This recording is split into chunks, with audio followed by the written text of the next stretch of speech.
To anyone that has any of that. That's no offense to anyone, but they end up in these situations and get manipulated.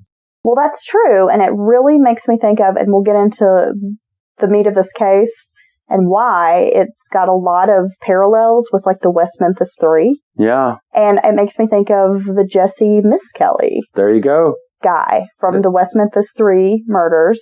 Same thing. Low IQ, not a lot of social skills. The cops took advantage of him even. Yeah. Yeah. Jason Bryant, by the 8th grade, just wasn't doing very well in school, troubled kid, kind of known around town, like this guy's a little punk ass. Well, he met Natasha just kind of at random in Pikeville, and they became friends. So he only knew her about a month before they decided to go on this road trip. And as I mentioned, Karen Howell, she, was kind of an underachiever. Apparently her IQ was only around like 78. She had, a lot of cognitive learning issues, that kind of thing. Yeah. She was kind of like the underachiever of the group, kind of sort of not a great student. So this group has two of those people. Yeah. Okay, and do not say that in a disparaging manner. Well, another thing about Karen Howell is, I guess she and her mother didn't have like this great relationship. And at some point, her mother had found a Ouija board. Now, this is a story, I guess, that kind of came out later. That her mother had found this Ouija board in her bedroom and was frantic. Just, this is the worst thing. And sent Karen to some preachers to have those demons cast out. It'd be like that movie we were watching earlier. So that has to be pretty traumatizing. Well, there's no telling you know how much abuse and stuff's been laid upon people through people who are exorcising demons? Yeah. Oh, yeah. Well, she had met Natasha and Joe Risner, like, through school and quickly kind of fell into this group of outcasts. And because, she was dabbling... Sorry, there was my laptop. She was dabbling in a little bit of the occult stuff, playing with the Ouija board. She was really interested, I guess, in witchcraft, which Natasha also, had this interest, was into Ouija boards, playing with tarot cards, reading about, the occult, witchcraft, Wicca, all those things. Listening to doom metal. Well, yeah, and back then, at the tail end of the satanic panic, for lack of a better word, that had gripped the nation for since the 80s? Late 80s on? Mid 80s? Well, and right before this, as I mentioned, there was the West Memphis Three. And that was totally the attitude that people had about anybody that does any of the things you just listed, let alone all of them, with the rock music, the doom metal, and the Ouija board, and witchcraft, and, you're totally going to be like, if something bad happened, that person right there has done it, because you already think they were like a Satanist or something. Well, yeah. So that brings us to April 5th, the day before the road trip. So this would have been April 5th, 1997. I believe it was a Friday evening. The kids had been partying kind of out at like this old campground area. They would go drink, party, build a bonfire, pretend they were, practicing some kind of like black magic type of thing. And there were a lot of kids who would hang out there, but apparently this group was very exclusive, weren't really like socializing with the other groups. Wow. Just kind of being weird. So they're the head goths. They're the head goths. Are they? You can't witch with us. Are they the goth branch of the Wellington family? They could be. Okay, well, we'll dig into that more later, guys. I don't know what he's talking about. Okay. I'm just going to pretend I don't know. Well, okay, so they're partying at this campground, hanging out, drinking, sitting around by the bonfire, probably listening to Wagon Wheel, but like a goth version. Yeah. Just kidding. But at some point, they decide they're going to go check into a motel room, which was like $27 a night.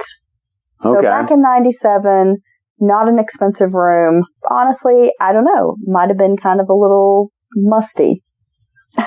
Well, I know it's still 97. It's going to be a little bit less, but let's be honest. Any room you get for under $30, $40, I don't care what time period it is, unless it's 1910, it's going to be dusty as fuck. Like crack smoke's going to come out when you open the door. Yeah, well, I'm not going to give the name of the motel. I have it here, but I'm not going to mention it because I don't want to get sued by these people when they find out I called their place musty. But the kids go check into this motel room. Now, later, Cornette's mother would say that her daughter and friends did something in that motel room that unleashed a horrible demon spirit on them.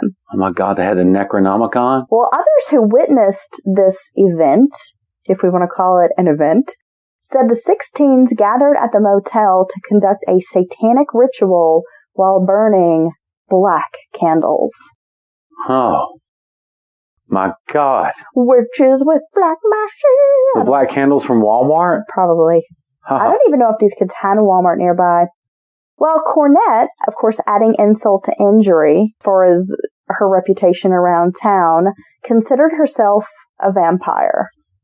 That would help people think you're normal. That would help with your image. Well, she named her black dog Malkavian after a vampire that was in some board game she really liked. That's pretty awesome. She was playing a lot of these like fantasy vampire kinds of games, card games, board games. Yeah. And the walls in her bedroom were covered in satanic symbols and had phrases like, I hate the world, scrawled, on the walls. Well, they say satanic symbols, but there's a lot of symbols that get grouped into that. You know what I mean? Like you could have the symbol for a whole nother reason. I get it. But I'm just telling you, these things kind of lead to this bigger picture. Oh, yeah. Scenario. And I didn't mean to, but it's funny how that happens, though. But well, on the night of this alleged ritual, now remember I told you that Jason Bryant was the youngest of the group, 14, and he'd only met Natasha about a month before kind of weekend is unfolding. So he doesn't really know these people. He doesn't, but on that night, he carved Natasha's initials into his arm. And now you're dating. It brings back the whole thing about she was attractive and she used those good looks to rope them in. That was Tinder of 97, was carving initials in your arm because that let the girl know you were serious and you were going to put some skin in the game. Oh, okay. Well, I was just thinking that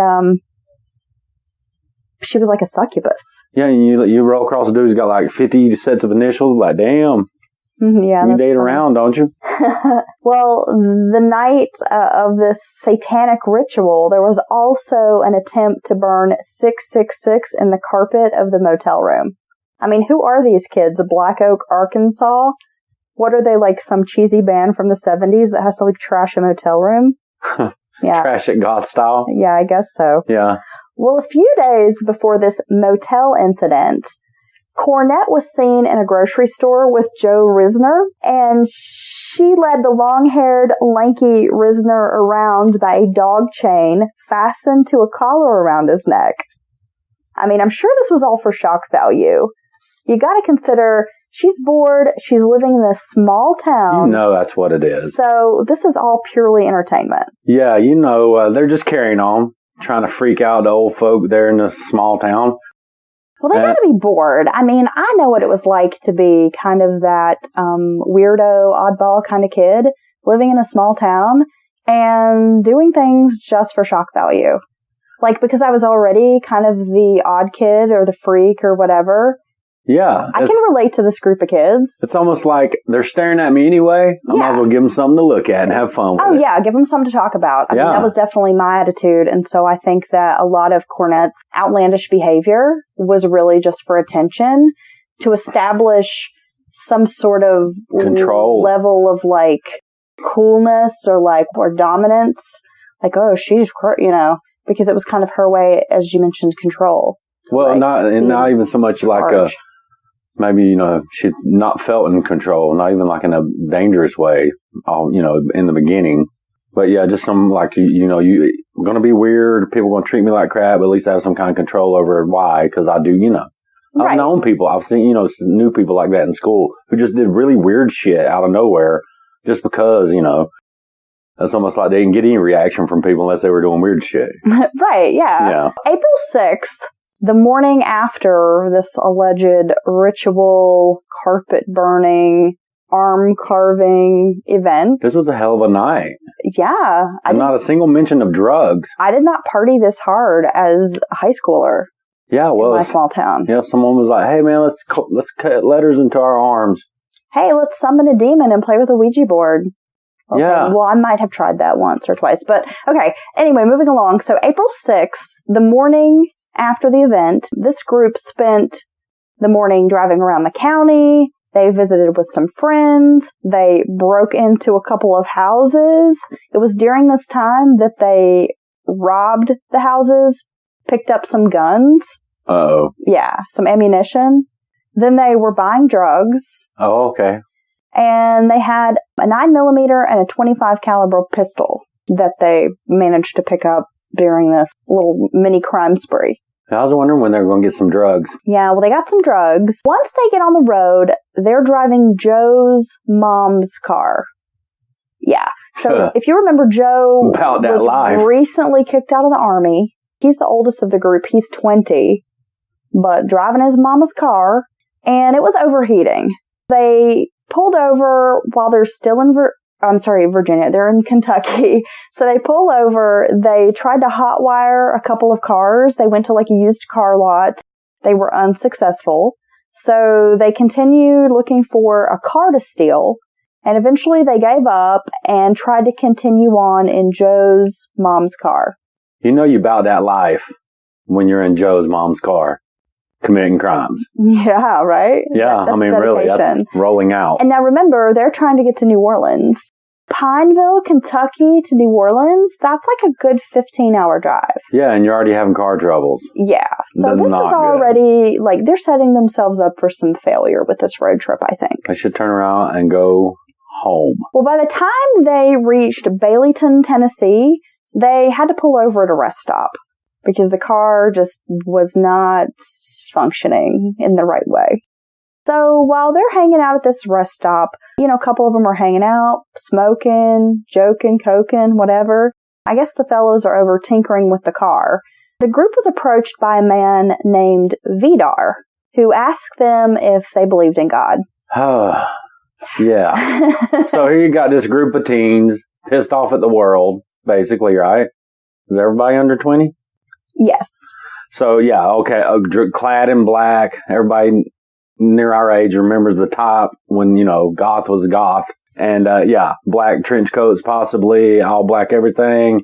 Not these Instagram witches today. Yeah, girls might have, you know, bright colored hair or whatever, but, and everybody's giving you a fuck you, I wish I was dead attitude. Yeah, exactly. Okay, so here comes Vidar. So, all right. Vidar Lilylid, nice name, huh? I love it. Vidar Lilylid was born in Norway, but moved to the United States in 1985. And in 1989, he married Delfina Zelaya. She was a first-generation Honduran American from New York City. The two were Jehovah's Witnesses and made a connection through their church involvement. This couple had decided to settle in Knoxville, Tennessee, because they felt it was a good place for raising a family. Now, Vidar worked as a hotel bellman in Knoxville. And by this time, 1997, the couple was living in East Tennessee. They had 2 children. They had a 6-year-old daughter named Tabitha and a 2-year-old son, Peter. So the Lilylids were returning from a religious retreat, kind of a conference, on this day. And they happened to stop off at this I-81 rest stop, just to picnic, to, you know, take a bathroom break, stretch their legs. And Vidar is all pumped up on the Holy Spirit. Well, Vidar. Right. Yeah, Vidar's got that energy running through him. Well, probably. I'm going to witness. Yes, exactly. Here's this group, as you mentioned, hanging out, teenagers, surly attitude. They got their black clothing, wearing chains. He couldn't help it. Dog collars, chokers, got the black lipstick. I mean, they did not want to hear the word of God. These are kids who are proclaiming themselves to be Satanists, anarchists, Wiccans. You know, there's an element of anarchy to goth, right? Don't you think? Well, Crystal and Dean kind of headed back down to Joe's car, just wanting to, I suppose, kind of like get away from this guy because they just were not interested in talking to him. They're probably like, whatever, man. Right. Like the goth kids from South Park. And so while they're heading down to Joe's car, the other kids walk with Vidar and kind of approach this van. So he and his wife had like one of those full-size, like kind of conversion vans. Yeah, road van, son. Right. So perfect for a road trip. A group of teenagers see this vehicle. They're very interested. So they approach the van.